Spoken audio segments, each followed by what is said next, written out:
Ladies and gentlemen, how are you doing? I hope you're doing fine and this finds you in good health, right? My name is Madini Classic and welcome back to our YouTube channel. Ladies and gentlemen, CS of Labor and Social Protection, that is Alfred Mutua, yupo matatani as we speaking. Rumors has it kwamba kitu ambacho kinafanyika ni kwamba Wakenya wanauzwa kwa foreign companies ambao wako desperate kwa watu ambao wanafanya kazi. Alright, ladies and gentlemen, kule nyuma Alfred Mutua alifungua maafisi tofauti tofauti za kuangalia, na alikuwa anasema kwamba zinajali Wakenya ambao hawana kazi. Alright, na kukakuwa na complain kwamba kuna watu ambao pesa zao zinapotea, kuna watu ambao wanaenda wanafanya kila kitu ambacho kinafaa, alafu mwisho wa siku hawapati hizi kazi. Alright, ladies and gentlemen, hichi ni kitu ambacho kilifanyika kama wiki mbili, wiki tatu ambazo zimepita, lakini hizi ofisi ambazo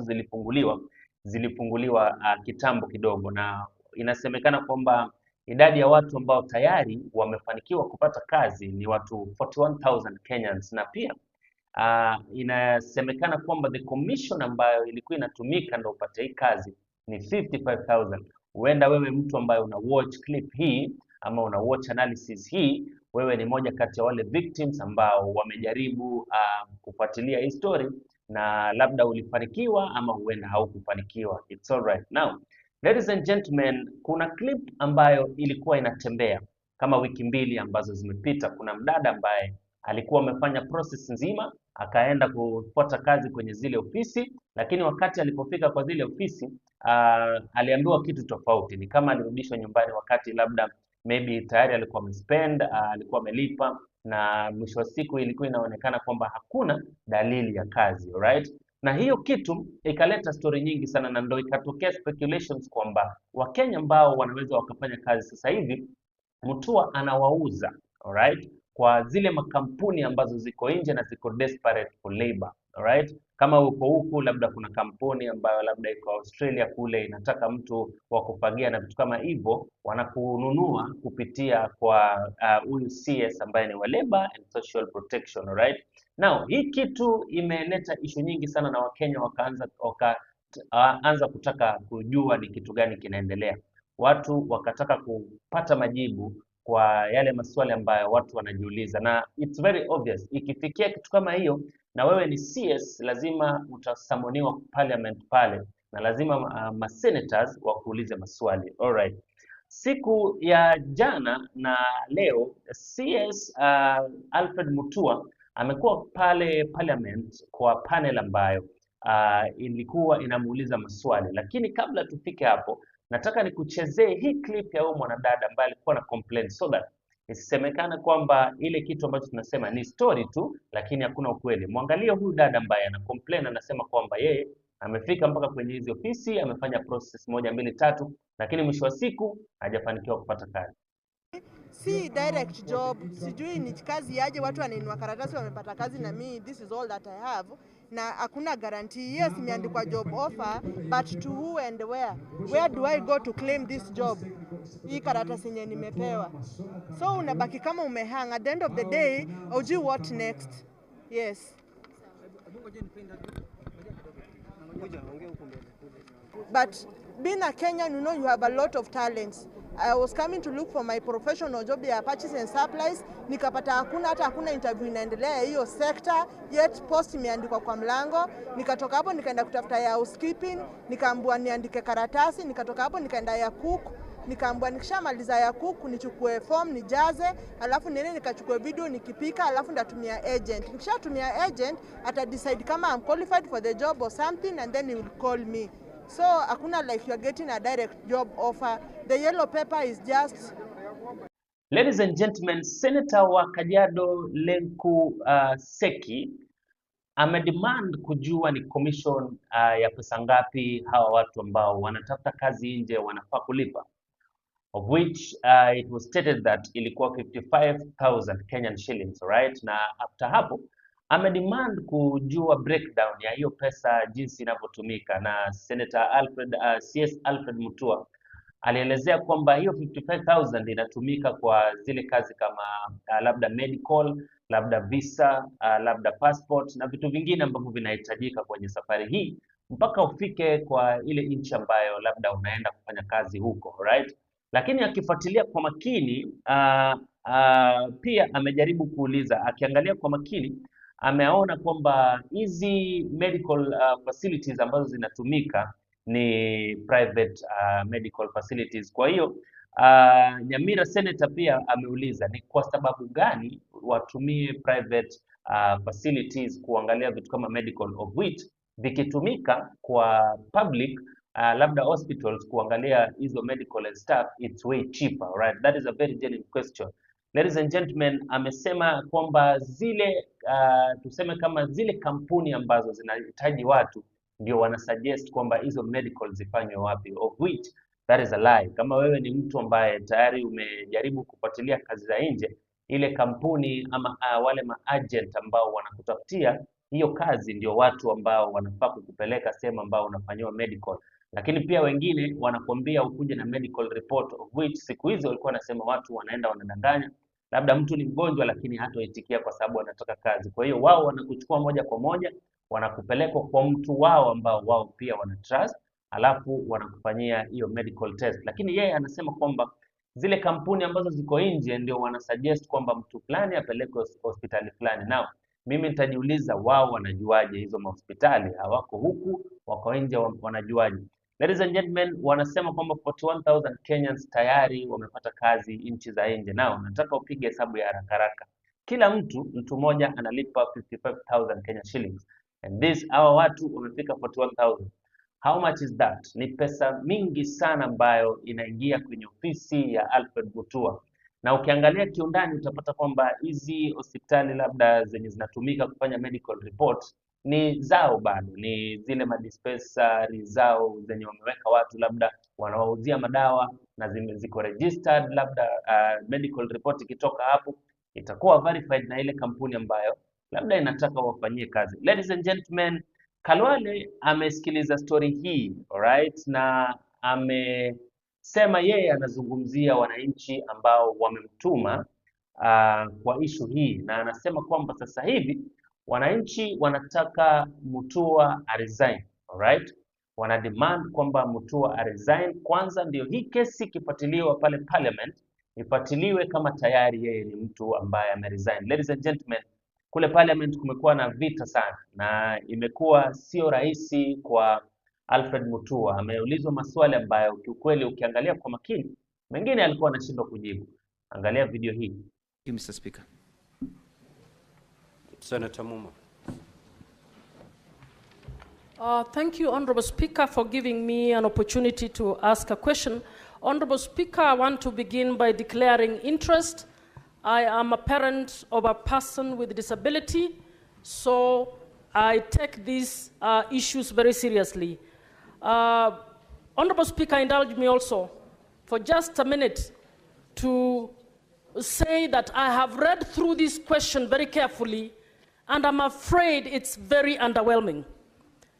The CS has not responded. The CS is scattering around.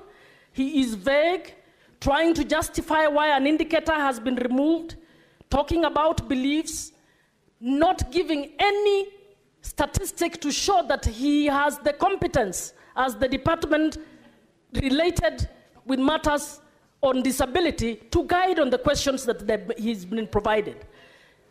There are many questions I could ask, but I'm allowed only one.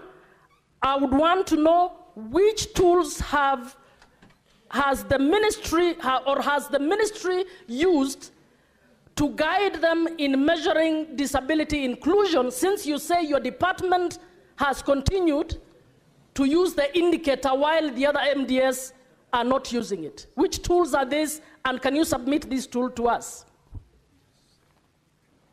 Senator Boni. Thank you, Mr. Speaker. Mr. Speaker, I would like to draw the attention of the CS to the figure 5%. Going by the example in this House, the House is expected to be properly constituted when we have at least two senators who live with disability. The Speaker would never start the House unless that provision was made. In your case, it is 5%. Listening to you, you are giving the country the go-round, whiling and talking about circulars and all manner of things that you have said.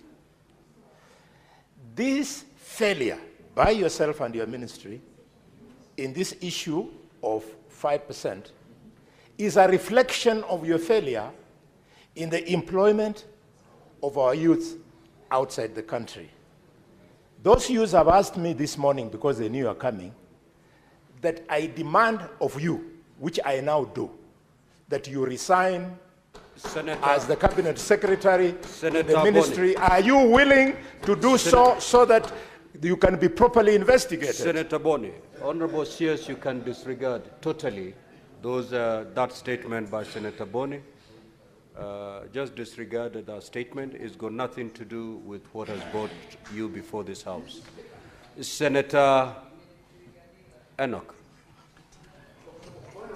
And honorable senators, let us stick to our standing orders. Let us stick to our standing orders. Let us ask supplementary questions. Supplementary questions must flow from the primary questions. And Senator Boni, you're lucky I did not rule you out of order. So please, don't push the chair to those limits. Senator Enoch, proceed. I'm wondering who is out of order Senator now. Enoch has not even uttered a word. What is out of order about that? Proceed, Senator Enoch. Senator Boni, just take your seat. We've relaxed. It's my time. I think the Speaker, my question flows from the response of the CS on part C of the question asked by Senator Mbugua on the issue of the ongoing work to integrate disability employment data within the Unified Human Resource Information System. So, Speaker, the question that I am grappling with is the CS indicates that as things stand now, treatment of issues to do with persons with disability is based on goodwill. And you say that there is a transition now towards rights-based structure and forcible obligation to persons with disabilities. So, Speaker, I want to find out from the CS whether it is the position of the government that, in fact, the inclusion of persons with disabilities, so far, because what he talks about is a transition, so far, it's a goodwill issue and not a matter anchored on the Bill of Rights in Chapter 4 and Articles 41 and 54 of the Constitution. I thank you, Mr. Speaker. Honorable CS, you may proceed to respond.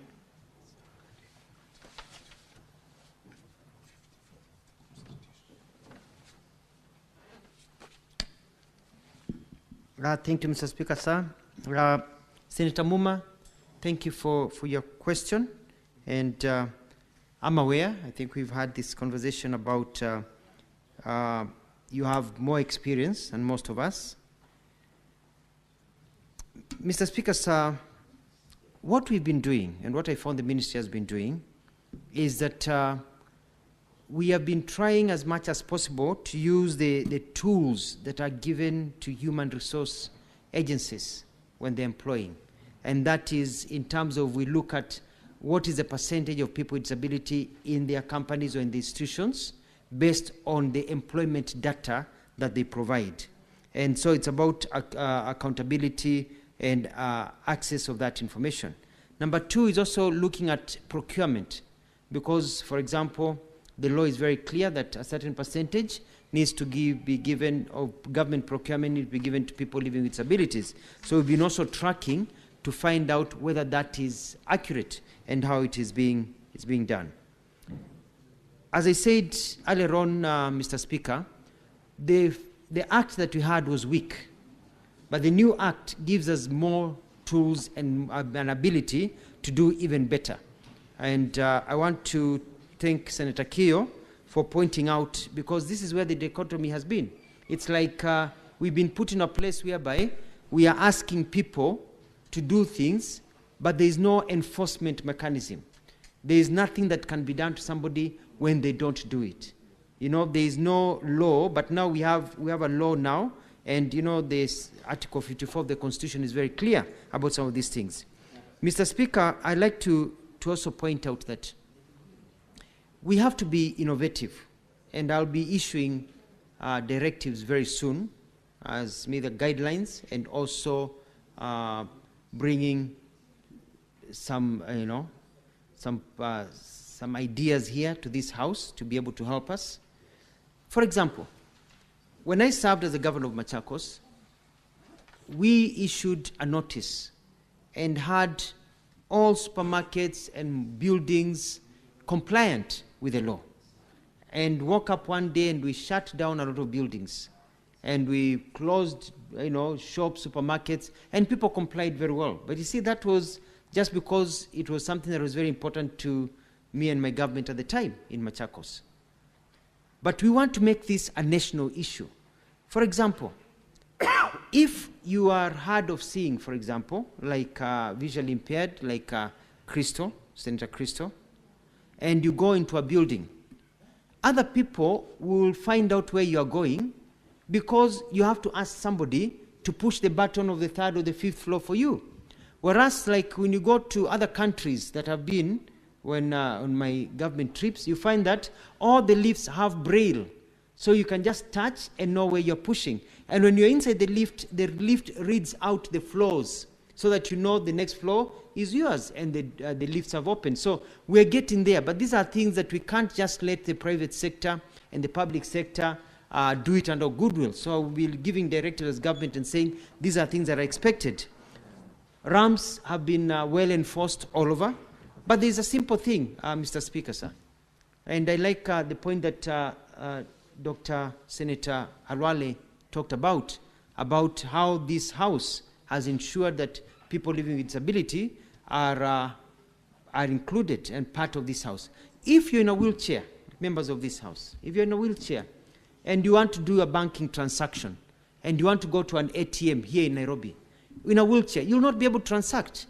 You'll have to ask somebody to help you, because the ATMs are made for people who are standing, able-bodied people. Majority of people on wheelchairs cannot reach that ATM. So we need to do like what they have done in Australia, they have done in England, they have done in many countries, also have ATMs that also consider the lives of people who are living with disabilities. Thank you, Mr. Speaker. Now, honorable senators, we need to conclude it at that. It is now 10:12. We will move to the next question.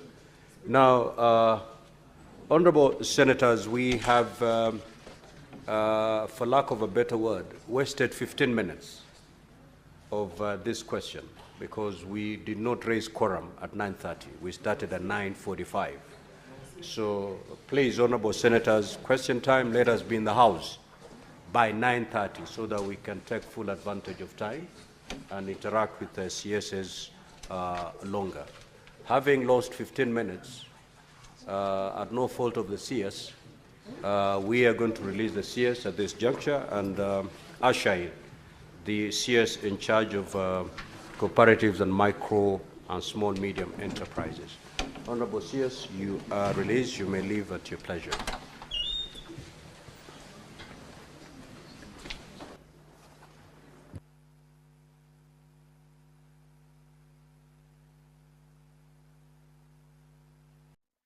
Sijui nitasemaje, lakini hii ndio Kenya yetu. Hivi ndio vitu vinafanyika huku kwetu. Right, ladies and gentlemen, sijui maoni yako ni yapi, lakini nakupa nafasi hii kwenye comment section. Wewe ni mtu ambaye umenisikiliza kutoka mwanzo hadi mwisho.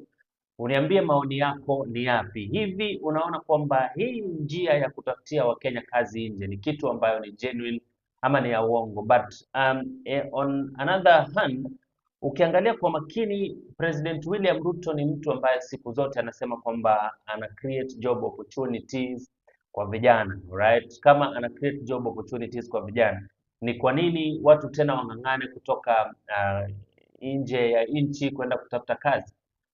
Siku zote tumeona watu ambao wametoka kutafuta kazi za nje, at the end of the day kunakuwa na issues kama yule msichana ambaye alishikwa kule Vietnam, mpaka sasa hivi hatujui issue yake imeendaje. Kuna watu wengi ambao wako nje, hata sasa hivi tukizungumza, kuna moja kati ya wale wasichana ambaye amekwama kule Qatar na analia sana, wamemnyima exit visa na mambo mengi. Ni story nyingi ambazo zinaendelea na some of them are very unclear, right?